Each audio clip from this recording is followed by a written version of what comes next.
Okay, everybody. Let us figure this out. Where did I last end off? I don't even know where I ended off. It's been a while since I've done this one. I guess I'll just start right here, near the bottom. Regardless, I need to dress correctly tomorrow. Would a brown dress work, you think? I have a gray robe as well. I can scuff it up to look like I've been traveling. Oh! Riche exclaimed as Elsie grabbed her hand. Leave it to me, Lady Riche. Huh? Leave what? You must absolutely, positively leave tomorrow's preparations to me. Don't worry, you'll look cute as a button, my lady. Elsie's impassioned declaration gave Riche a bad feeling. Listen, Elsie, I'm just going into town for business, so don't trouble yourself. I don't know why she was wanting to look like she was scuffed up like she was traveling, because if she's going into town for business, unless something has popped up from that last part that I did that I've forgotten, isn't she going with Arnold? So, shouldn't she look good? It's no trouble. Your clothes, your hair, everything must be perfect. Rishi had never seen Elsie this motivated. She was vibrating with excitement, blind to the discomfort she was causing her mistress. I'll make sure you look fit for town, but your clothes can't be drab. I'll borrow some clothes from Miss Diana. In fact, I'll go fetch her right now. My, you two really get along well now, don't you?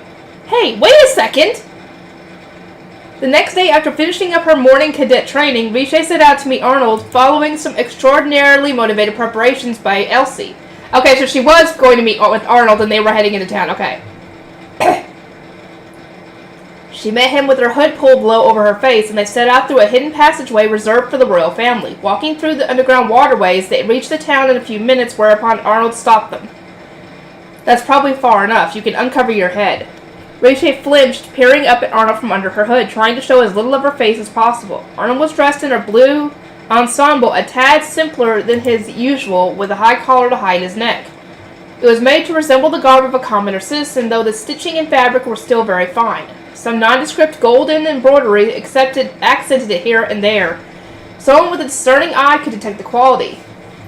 Over top, he wore a thin black robe that covered his mouth, and the goggles that hung from his neck were common among travelers for keeping the wind and sun out of one's eyes. In a pinch, he could use them to hide his face, but he probably intended to just let them hang there. Riche was aware that few commoners knew the faces of the royal family. It was probably fine. I know I can lower my hood, but... Riche hesitated, holding her robe closed. The prince cocked a brow. What's wrong? When she continued to fluster, he said, You don't need to be so nervous. No regular citizens would recognize our faces. We're not heading anywhere strange, either. And even if they realize it was us later, it won't matter. I suppose you're right.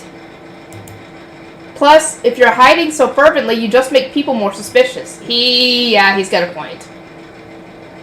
He was right. Riche made up her mind and removed her hands from her robe, lowering her hood. She steeled herself and looked up at Arnold. When their eyes met, his held a hint of surprise. Hidden under her white robe was a layered blue dress she'd borrowed from Diana. It was a popular early summer garment among the women of the castle town. From the waist down, it resembled a flower bud, a cute, simple design. Her coral red hair was braided loosely to the right, adorned with smaller braids here and there. A relatively common hairstyle, but Elsie had braided ribbons in as well. True to her word, the maid had rendered her into a girl you'd meet in town, while taking special care to make sure she looked stylish and adorable. Now that her look was laid bare for Arnold to see, Riche flushed pink. Sure, I'll blend in, but still, Riche couldn't help feeling anxious. Riche was fond of fashion herself, and she put plenty of effort into her dress and her hair when she attended parties and the like, but today was about business. Arnold had barely opened his mouth when Riche cut him off. No, I know what you're going to say. I'm aware we're here to work, but if my clothes were too modest, I'd stand out in the opposite direction, so I thought for sure you'd come in a hemp dress and simple robe. Really? Am I really so predictable? While Riche was reeling from the shock of being so violently seen, Arnold gave her a once-over. This is the work of your maids, eh? You seem to be laboring under a misunderstanding. These clothes will work just fine. Really? Relief washed over her. I'll have to thank your maids myself, Arnold said. Riche blinked. She didn't know what he meant, and he didn't elaborate. I'm guessing that he understands what commoners wear. So I guess that this is why he approved, because he knew that they knew what they were doing? Maybe? I don't know. Let me know. Or maybe I'll get the answer later. Let's get going. At this rate, we'll start attracting attention for an entirely different reason. Hey, wait up! Rishi rushed to keep up with him. They walked together for a time, with Rishi slowly getting used to the nagging feeling of embarrassment. Soon she felt able to strike up a more cheerful conversation. This is the perfect season for an outing, isn't it? It's nice and warm, but the breeze is cool. Sure. Right? And the air is very clean. Maybe because it rained last night? Now that I get another look at it, it's really a beautiful town, isn't it? Rishi smiled sunnily, gazing at the scenery. Galkheim's castle town was a storied capital city. Its grand brick buildings stood stately and beautiful, with newer structures skillfully integrated into the old. Rishi's dress billowed in the gentle late spring breeze. The view from the castle is nice, but it's fun to actually walk through it. You speak as if this is your first time down here. It was dark the last time I came. Rishi blustered at the allusion to the night she'd snuck out of the palace. Although she couldn't see his face as she walked behind him, he was surely scowling. Even during this exchange, Arnold didn't mention where they were going. The streets around them were growing busier. Perhaps they were headed for the capital center? The crowd's chatter rose up ahead. When she saw what they were headed for, Rishi let out an astonished, "Wow!" They had arrived at a huge, crowded street dotted on both sides with stalls. The stalls held all manner of things for sale, from smoked meat and fish to spices in pretty bottles. A vendor of exotic lamps faced someone selling finely crafted silverware. Hawkers' shouts carried through the streets as shoppers happily perused the wares. The scents of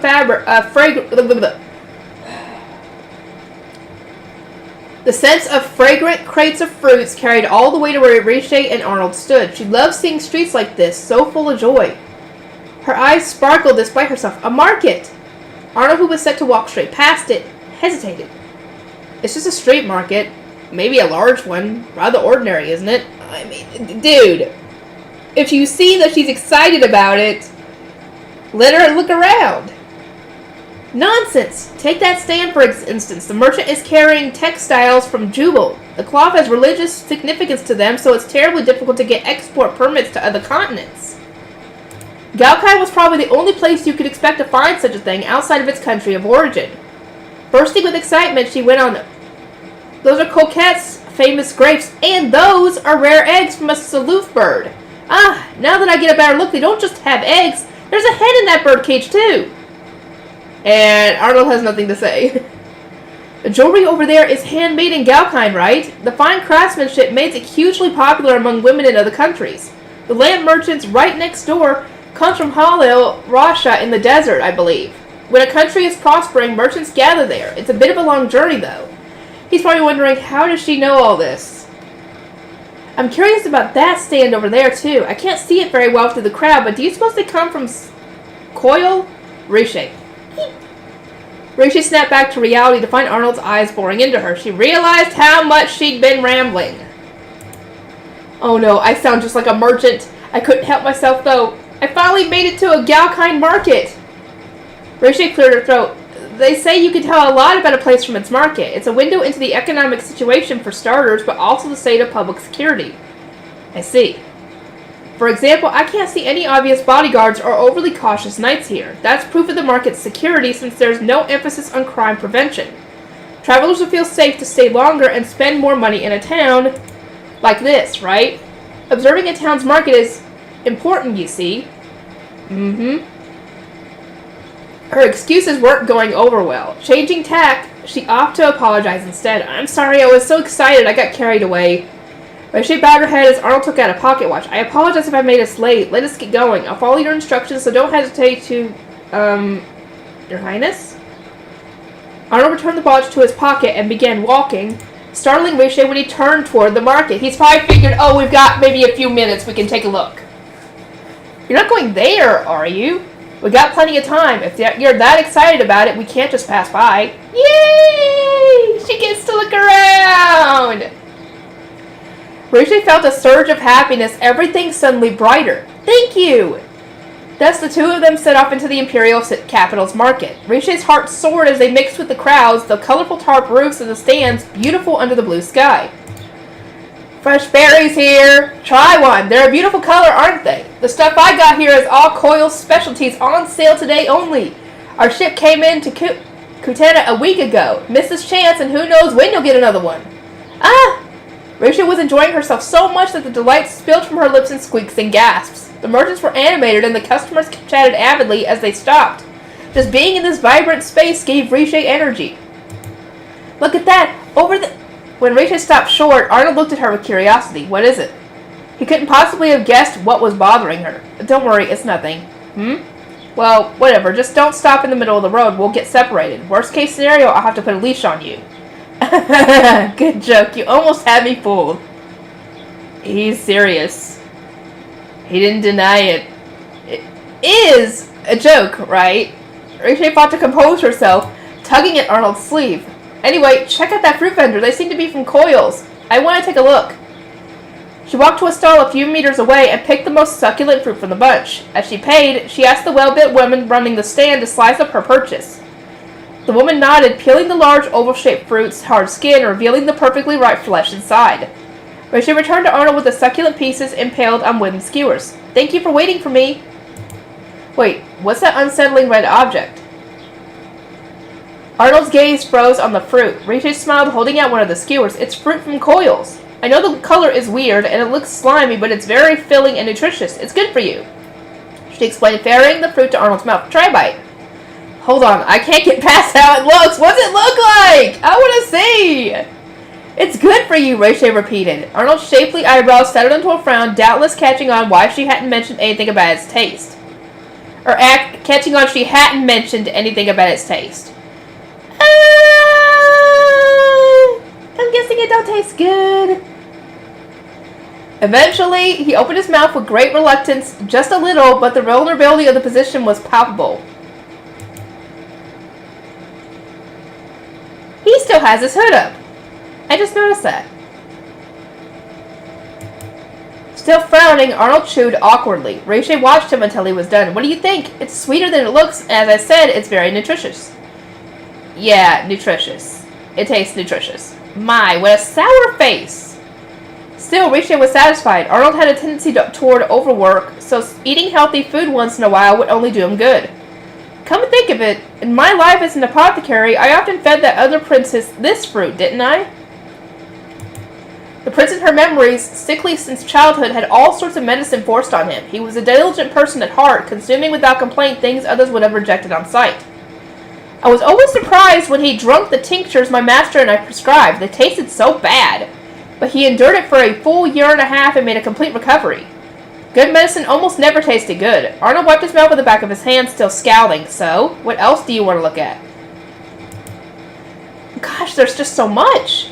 That stand's got... Rachel stopped herself and forced a smile. The leather goods in that stall are very well made, wouldn't you say? The town specializing in leathers, about a 2-day carriage right away. That's probably where they're from. I see. Was her forced smile giving her away? Did he notice? He didn't, did he? Aside from the embarrassment of her elaborate outfit, an additional problem was plaguing Riche. Every muscle in my body is killing me. She'd been doing her best to ignore it, but she was flagging. She could endure the ever-present dull ache, but not the periodic lancing pain.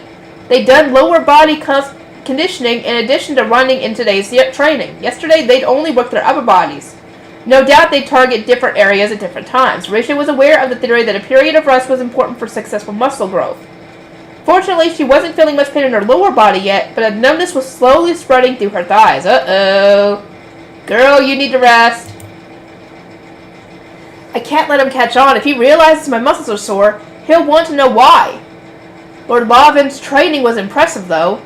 Lavin, joining the day's instructors, had observed every trainee, offering them each personalized advice. Oh, he's gonna figure out that you were out training as a guy! Ah, shit! Girl, you gotta be very, very careful. You're very physically capable, but that makes you overconfident. Observe your surroundings carefully and think before you act. You utilize your strength well, which is an impressive feat, but don't let your proficiencies limit your choices. If there's a gap between your aspirations and your ability, you and I must come up with a way to bridge that distance. Lavin's gentle voice and his artlessly sincere way of speaking lent his words persuasive power. It's obvious he's guiding every recruit with their futures in mind, and he's very good at giving compliments. However, Riche glanced up at Arnold as he walked beside her. Prince Arnold is going to murder Lord Lavin. And in just 3 years, I have a list of things to investigate, but that incident is my top priority. No matter how skilled and instructed the Count is, it's odd. Rishi lowered her gaze and considered the strange thought she'd had yesterday. Should she investigate Arnold? He wasn't necessarily the source of the situation, however. Lawman didn't serve Arnold. He served his father, the current emperor. As she dwelled on this, she felt its gaze settle on her. She glanced up to find Arnold staring. They were no longer walking side by side. Rishi had fallen several steps behind. Uh-oh, here comes the leash! She had to catch up before he actually put it to use. Her upper body throbbed, but she could endure. Before she could run to meet him, Arnold went to her. I'm still walking too fast, I see. Huh? No, I'm fine. I was in thought. It's fine. I was just thinking about everything and what I wanted to buy. She rapidly blinked her wide eyes, realizing what he'd said. Come to think of it, Prince Arnold is walking slower than he usually does. Thinking about it, there was no way he hadn't seen through her. He would have noticed her odd behavior from the very beginning. He hadn't said anything, though, just casually matched her pace. What is this warm, floaty feeling? Risha gave a little sigh. This Prince Arnold really is very kind. It's impossible to imagine him killing someone for something stupid just 3 years from now. So what did he kill them for? Who did he kill first and start the war about? I'm fine, thank you. Risha smiled and Arnold looked away. Joining his side once more, Risha quietly made up her mind. I need to learn more about him.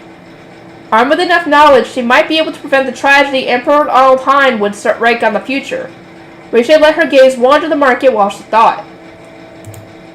As she sidled up to various stalls, she bought fruit that actually tasted good, sampled smoked meat, and nibbled on bread. Arnold glanced at her as if wondering how hungry she could possibly be, but he accompanied her shopping without a hint of annoyance. After they'd seen most of the stands, Arnold took out his pocket watch again. Are we running out of time? Rishi asked.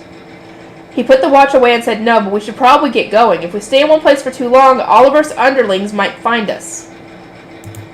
Ah yes, Oliver's... Wait, what? Rachel's eyes bulged and she almost dropped the pastry she was eating. Are we hiding from Oliver as well? Yes. Rachel was astounded by his complete lack of guilt. You say that like it's a given. I'm finished with my work for the day, Arnold replied nonchalant. My being gone for a while won't result in a complete breakdown. Things aren't poorly run. Even if something comes up, Oliver can at least buy me time. Was that true? Arnold was usually very forthcoming with Oliver. Rishi found herself slightly worried. Did he whisper to me yesterday because he didn't want Oliver to overhear? But if we're here for official duties, why wouldn't he let his attendant know? So this isn't something for business. He just wanted to take her out on a date. And he didn't want Oliver to know and send any underlings after them. That's why. A possibility bloomed in Rishi's mind. What if this secret outing isn't official at all? In that case, what were they doing out here? The root of all evil smiled at Rishi's confusion with amusement. Come on, let's go. That's what I'm saying. He did this so he could take her out on a little outing just like as a couple, essentially. And that's why he kept on looking at his watch so that way he can keep track of how much longer they possibly have before Oliver started to notice and get worried. Right. Risha had no idea what was going on. There was nothing she could say. She'd lost their duel, and now she was obligated to do as he asked. Once they'd reached their apparent destination a little ways away from the market, her puzzlement only compounded. On the outskirts of the capital, at the bottom of a staircase leading to a basement of sorts, Risha faced a door. Its singular sign asked visitors to perform the appropriate number of knocks. And this is... The shop's proprietress won't come to the palace even if we summon her. Arnold said, I have to come down here myself. Oh, it's a store? What do they sell? Instead of answering, Arnold slowly knocked 5 times. Risha couldn't hear it, but there must have been a response from inside. He opened the door, urging her forward with a glance. Alert for danger, Risha stepped inside to find a large wooden counter. The store had wooden flooring as well, with no gaudy decorations or shelves displaying products. Instead, there was a single low table and a few leather couches. At first glance, it looks modest, but that counter is a single board of rosewood. I'm guessing rosewood's expensive. I've been waiting for you, Your Highness. A cane tapped against the floor as a small old woman with white hair emerged from the back of the store. She wore a soft smile and light makeup, and a man in his mid-20s supported her as she hobbled along. The old woman stood before the counter and bowed deeply. I pray that you are well, Your Highness. There's no need for such formalities. Please rise. With Arnold's permission, she looked back up. Then she turned to Risha and smiled wider. What a beautiful young lady! It's nice to meet you. I am the proprietress of this establishment. Nice to meet you. My name is Riche Irmgard Weitzner. This is my grandson. Come now, introduce yourself to Lady Riche. The man, who was still bent forward in a bow, raised his head just a bit. His face was deathly pale, his voice and shoulders shaking with apparent fear. He did everything he could to avoid looking at Arnold. He's scared of Prince Arnold. Clearly the prince's bad reputation precedes him. The citizens of this domain heard the most frightening rumors. This man was afraid of the ruler who had committed atrocities on the battlefield and left behind mountains of corpses. Arnold was a hero who had led his country to victory, but his imposing presence naturally elicited fear. He doesn't seem bothered by it at all as usual. Risha saw no emotion on Arnold's handsome face. While Risha was musing, the old woman smiled wryly. I'm sorry about him. I was just scolding him for failing to authenticate an item sold at our store. It was an obvious attempt to cover for her frightened grandson. In fact, it's quite difficult. Would you like to give it a try, Lady Riche? Grandmother, you can't be so rude to His Highness's companion. Bring me the box. The man hesitated, but he followed his grandmother's instructions and headed into the back of the store. Eventually, he emerged carrying a box covered in red velvet. This contains one of your wares? Riche asked. Yes, please have a look. Riche watched as the man opened the box on the counter in front of her. Her eyes went wide. We are but humble jewelers. Inside the box were 3 beautiful gemstones. Which of these gems do you think is a counterfeit item? The old woman asked. Please think of this as a game. Don't worry about your answer. Tell her what you think, Riche. At Arnold's urging, Riche peered down at the stones. The one on the right was a pale violet color, the one in the middle the light gold of honey water, and the one on the left was a deep red. They're all so clear, delicately cut, and beautiful too. Well, what do you think? Gemstones had been a favorite of Riche's when she was a merchant. She'd come across countless gems and learned a lot about them. Thanks to that, she could be candid. I don't know. The old woman nodded slowly, was still smiling. What a clear answer. Responding honestly without feigning one's knowledge is a wonderful... Therefore, Miss Proprietress... Riche looked the woman in the eye. May I borrow a lupe? Lupe? The woman reacted to Riche's question with momentary surprise. A pin set and a cloth for a good measure as well, please. And if you don't mind, can I inspect them near the window where it's brighter? My, the old woman murmured. Her grandson offered Riche the tools with a trembling hand. She took them and walked to the window, holding up the pin set. Knowing it was important to control how much strength she exerted, she picked up a gem and, careful not to drop it, held it up to the light. Looking at them like this, they are just as beautiful, but the more she inspected them, the more she was sure that her initial impressions were correct. These stones are all counterfeit. My word! Seeing the shock written all over the pair's faces, Riche knew she was right. Arnold alone was smiling like he'd seen it coming from a mile away. I underestimated you, Lady Riche. You are the first woman I've ever known to request appraisal tools rather than simply guessing based on how the gems look. I apologize for borrowing such valuable implements, but it was the bare minimum I required to accurately judge them. Returning the instruments to the man, Riche recalled, I learned this lesson in my life as a merchant. Surface beauty does not indicate authenticity. Riche looked off into the distance, thinking of an incident where she'd been caught selling fake gems toward the beginning of her career. Still, counterfeit or not, these gems truly are beautiful, Miss Proprietress. They're very clear and shine just like the real thing. Riche returned to the counter and looked down at the jewelry box once more. I believe that a gem's authenticity is not everything. They may be fakes, but there are plenty of people who would treasure them all the same. All they had was surface beauty, but Riche was still fond of them. She couldn't help smiling. Yes, the old woman said to herself. A moment later, she bowed deeply to Riche. I am in awe once more, Lady Riche. I truly apologize for testing the future crown princess. Huh? Oh, there's no need for that. Please rise, Riche said, flustered. So it had been a test. Prince Arnold is watching. Is this why he brought me here? What does he want me to do? Appraise jewels? He has a sharp right here to do that, so that can't be it. Maybe sales are struggling and he wants my help? No, it doesn't seem right either. As Riche deliberated, the old woman beamed at her. My son and his wife operate on a much larger scale. This store is just my personal hobby. I gather gems from around the world and take great pleasure in selecting the clients I sell them to. Merchants often did this sort of thing, so it made perfect sense to Riche until the proprietor said something unexpected. I would absolutely love to obtain something for you, Lady Riche. Riche wasn't prepared for that angle. She glanced at Arnold for an explanation, but he'd moved away from the counter to sit in one of the leather chairs. He propped himself up, resting his chin on his hand, looking up at the old woman. Spare her your flattery. If you want her as a client, take her order. Very well, I would be delighted. The conversation was moving along without her, so Riche hurriedly cut in. Prince Arnold, what exactly is going on here?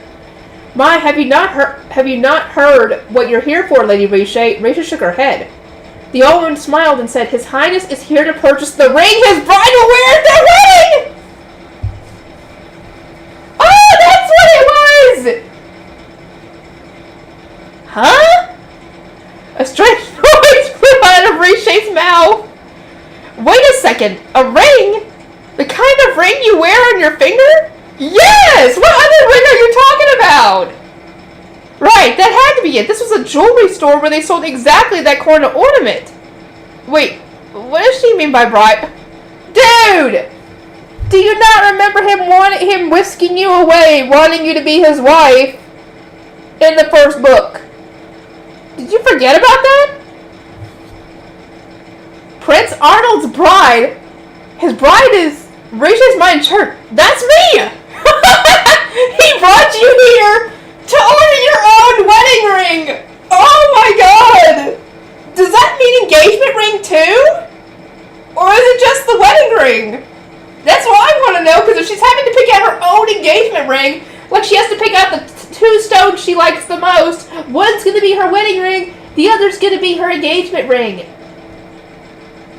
Riche thought her legs would give out. She rolled on Arnold, but he just wore that same unflappable expression as always. He sat there with his chin in his hand like this was business as usual, and it is to him.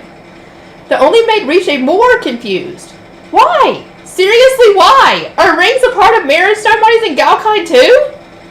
No, that can't be. Rings worn on your left ring finger only have meaning in my country.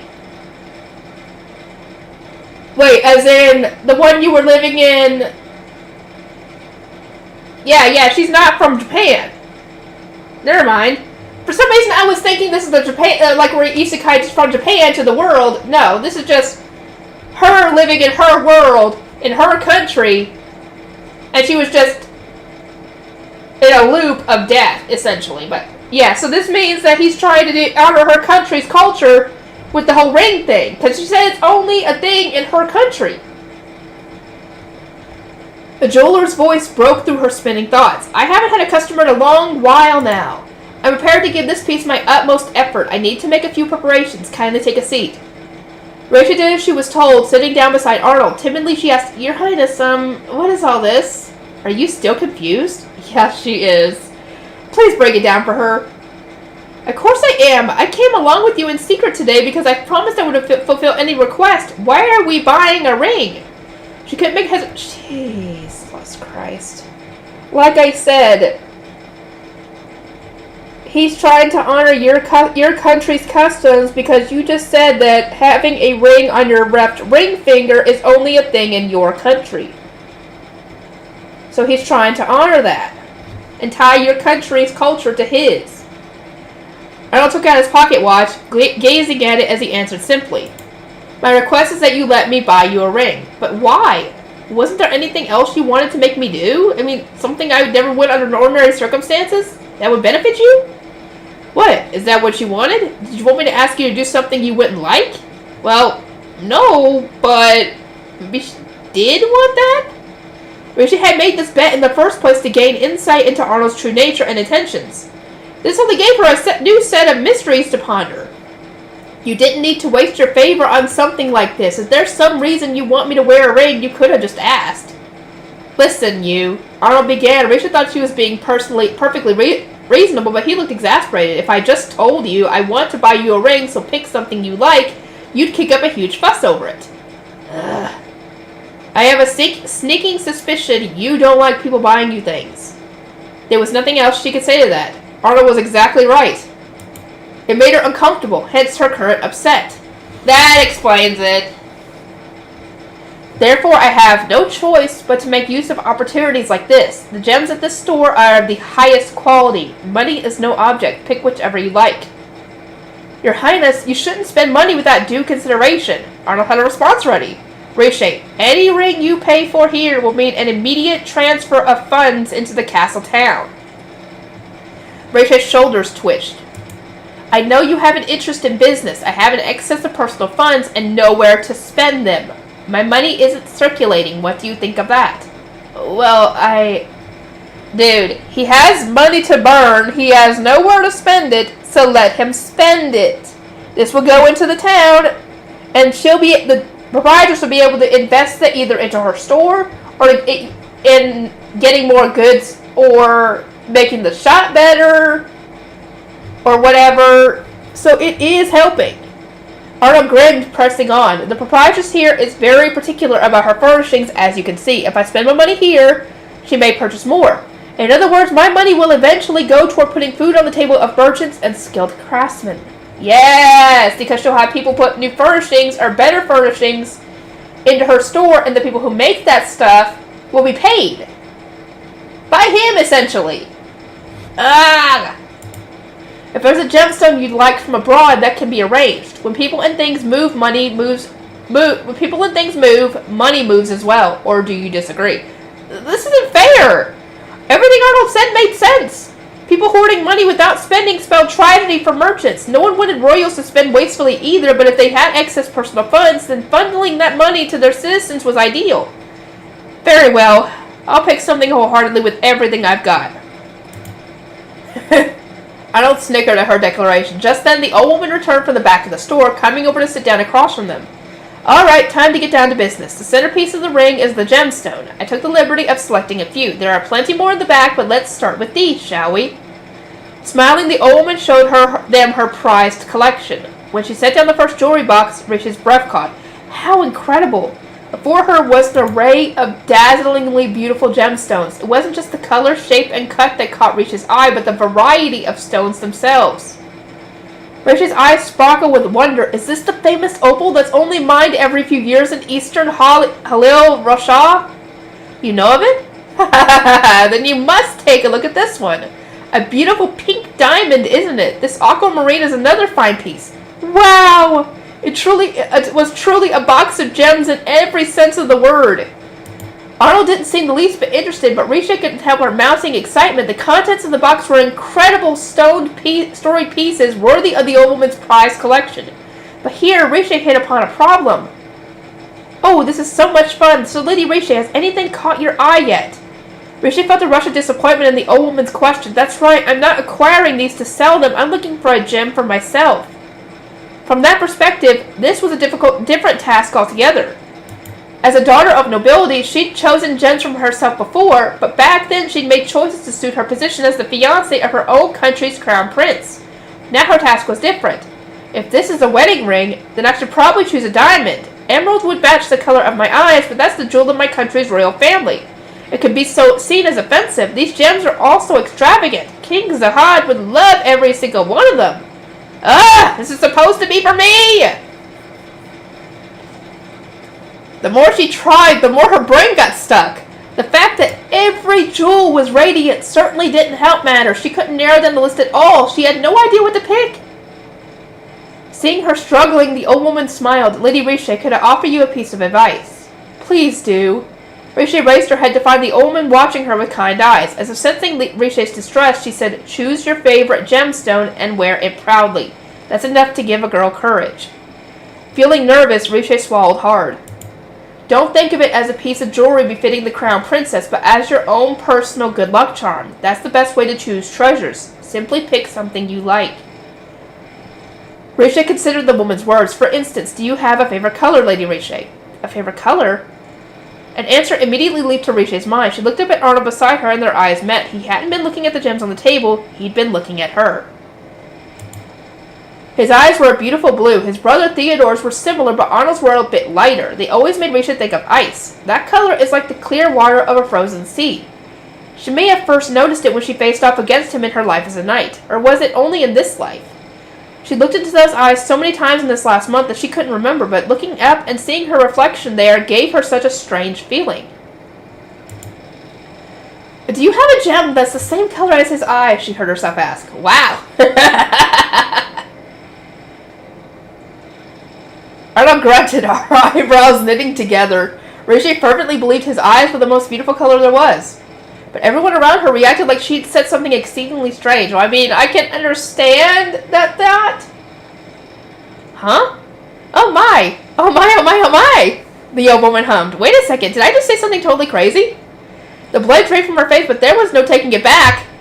The joy blooming on the old woman's face made Riche realize her blunder. No, you've got the wrong idea. I'm not being weird, and there's certainly no hidden meaning to it. I just like the color of Prince Arnold's eyes.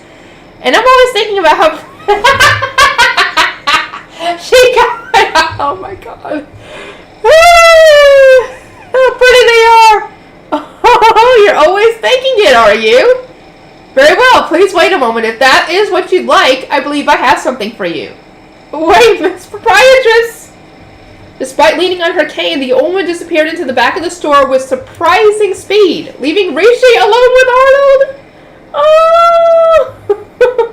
He'd been silent for some time now, and Riche hoped he'd stay that way. She covered her face and hugged her head, refusing to look at him. Please forget I said all that. Arnold had no response. Really, dude, you didn't say anything? You didn't have anything to say about that. I would have had something to say if someone said that about me. I would have been shocked. The experience wasn't exactly smooth, but Riche eventually selected a jewel. The first-class gem the old woman brought from the back was just what Riche was looking for. Tensions lingered in the air, but Riche slowly regained her sense of equilibrium. The old woman's grandson said he would draw up some designs for the ring. Leaving the store, Riche and Arnold set off toward their next destination. This is a great view. The breeze is cool. Feels nice. They stood on top of the wall surrounding the imperial capital. Galkine's capital city was itself a fort, boasting fortifications several meters thick. Directly below was the main gate into the city, with carriages coming and going in an endless stream. An enjoyable sight to be seen, be sure, but sunset drew closer with each passing moment. Look at that. The sun looks huge, and it's setting right over the imperial palace. Yes, it is. So this is what it looks like from outside.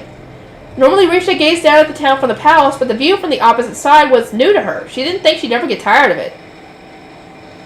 Suddenly, Arnold asked her, "Why the left ring finger?" Huh? You specified that finger when they measured you. That's just the tradition, I guess. She didn't wish him to inquire further. Wearing wedding bands on the left ring finger was a given to her home country, but she was embarrassed to admit how quickly she decided upon it. I could ask the same of you, Your Highness. Any particular reason you wanted to buy me a ring? Not really. It didn't have to be a ring, but you work with your hands often, don't you? Mixing medicine or doing chores, you're always running around doing tasks. Now that she thought about it, whenever she worked in front of Arnold, he studied her hands with great interest. I like the idea of seeing a piece of jewelry I gave you on those busy little hands of yours. Oh, I'd be flustered too. That left her flustered. How could she even respond? After a moment's hesitation, she said, "In that case, when the ring is finished, you'll be the first person I show it to." Good. I imagine you would, considering he's probably going to go with you when you get it. That short exchange took a lot out of her. With a sigh, Riche wondered what time it was. I'm doing fine, but I wonder about Prince Arnold. He looked at his watch so much today. We'll probably have to head back soon. No, wait. Arnold couldn't have been worried about returning to the palace. If so, he would have been checking the time more and more the later it became, but His Highness hasn't looked at his watch once since we arrived at the main gate. I told you! He was wanting to do this just so he could have some time with you. Outside of doing work. This was an outing, a date. So he was no longer concerned about the time. But he checked it constantly in the market and the jeweler shop. Maybe... Something had been bothering Riche for the last few days. She took a deep breath and pasted a smile on her face. Come to think of it, I've heard the maids gossiping about Lord Lawvin's arrival at the Imperial Palace. Yeah, he'll be staying for a brief period and assisting with the Knights Cadet's instruction. Is that right? He's a very distinguished individual, and I'd like to pay my respects to him if possible. Whose guest is he precisely? Mine. Lawvin specializes in training inexperienced fighters. Your Highness, Riche stopped, smiling and locked eyes with Arnold. Who are we waiting for up here? Arnold stepped back at her, nonplussed. That came out of nowhere. No, I've been thinking about it ever since I learned Lord Lawvin was here. Oh? He lords over the northernmost territory of Galkine beside the sea, is it not? A crucial area to shore up against any foreign invasion. But no other nation can make a move so long as the brave General Lord Lawvin is there.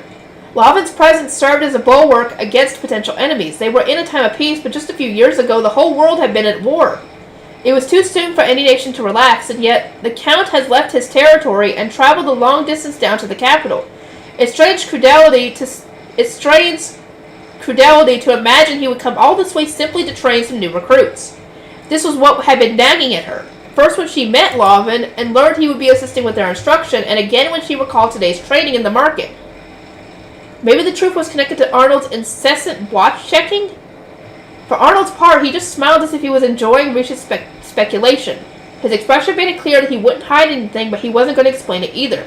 What would you say if I told you there was no deeper meaning? That I simply wanted to meet the man face to face? A ruler must meet his vassal in person occasionally, if only to foster deeper loyalty. I would accept that explanation if you weren't getting married soon. If you simply wanted to see him in person, 2 months hence would have been a perfect opportunity, no? She also would have found it more believable if someone else had summoned Lavin, but the Arnold whom Risha knew would never leave a crucial region unguarded for no reason. Why do you think I'm waiting for someone? Because this is the perfect vantage point to see into the town and survey any incoming visitors. Arnold hadn't checked the time since they'd arrived at the gate. In other words, if they simply waited here, his target would come to them. Doubtless the appointed moment was approaching, and his visitor would likely be arriving from outside the gate. Just as you surmised, training the new recruits was the public-facing reason for the Count's visit, a pretext for his presence in the capital along with his entourage. This was likely a reward for her correct guesses. Despite his exposed intentions, Arnold seemed amused by their exchange. The other day, I received a letter from a foreign royal. He sent his regrets that he couldn't attend my wedding, but he wished to arrive early to offer his congratulations. Naturally, I sent a response telling him not to trouble himself. It sounded like a typical exchange of pleasantries. Well, we can talk about how you neglected to mention any of this to me later, Risha said. How did he respond? I got into the letter before I even posted my reply. I'd like to congratulate you as soon as possible. I'm heading to you before receiving your response. He forced your hand before you could turn him away. That sounded like trouble. And who exactly sent you this letter? You've got an idea, don't you? She did. She had one ever since learning Arnold had summoned Lord Lavin, protector of northern Galkine. Right after I got the letter, I sent a scout up to the northern part town of Kutena. A week ago, that scout reported the arrival of a ship. Considering the time it would take for a carriage to make that distance with a few stops and inns along the way, I calculated that he'd arrive right about now. In the market, one of the merchants had mentioned a product arriving in Kutena aboard a ship a week ago that had just made it to the capital. Arnold was right. Goods from the port had just arrived this morning. Wagons carrying food would have been expedited, but a royal entourage would have a slower journey. This would be the time. Arnold reached out and put Risha's hood up, likely with her distinctive hair color in mind. Risha followed his gaze out beyond the gates to the carriage path extending into the plains. She strained her eyes, trying to see as far as she could. The design on that carriage is in Koyas. Koyas, whatever. A suspicious visit from Koyas jived with Risha's theory. It would be prudent to seek advice from Lord Lavin, who kept tabs on countries across the sea. Arnold had summoned him to keep the visiting royal in check without ruffling any diplomatic feathers, and there was only one person from Koyas invited to their wedding ceremony. I want to protect this country, Weitzner. A young man's voice drifted through her mind. I'll do anything it takes. Fortune has allowed me to live this long, and therefore I must shoulder this great task. Prince Kyle. Is that the prince that she was nursing back to health as an apothecary? Coming in to see Arnold was the eldest prince of the snowy country of Koyas, a sickly young man with a strong sense of responsibility. Risha's patient in her past life as an apothecary! Oh no! Oh, please tell me that none of her past encounters have remembered her. Oh, that would be awkward. How are you going to acknowledge that? I guess you wouldn't have to, considering you could just say that they're crazy. But, yeah. And good. Right on cue. Chapter 2. And we will continue it in the next video. I hope you guys are excited for more.